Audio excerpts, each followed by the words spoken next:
If you live in a community property state such as Washington or Idaho, you might have asked yourself this question: can I prevent my spouse from inheriting my one half of the community property? The answer is yes.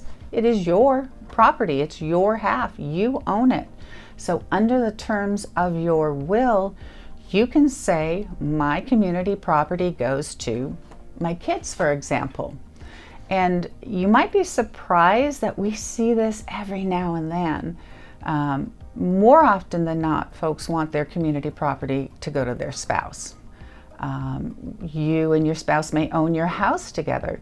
And let's say you want your half of the community property to go down to your children. Well, you can do that through your will. But what's going to happen is, where is your surviving spouse going to live? How are they going to get along with your children who are co-owners of that house with them? This really leads to a lot of strife in families. Not so much if you and your spouse have joint children, but if you have children from a prior marriage and you want your children to inherit your one half of community property with the spouse that you have now, not the parent of your kids. What usually happens is at the time of death of the first spouse, that house is going to have to be sold if the surviving owners don't get along.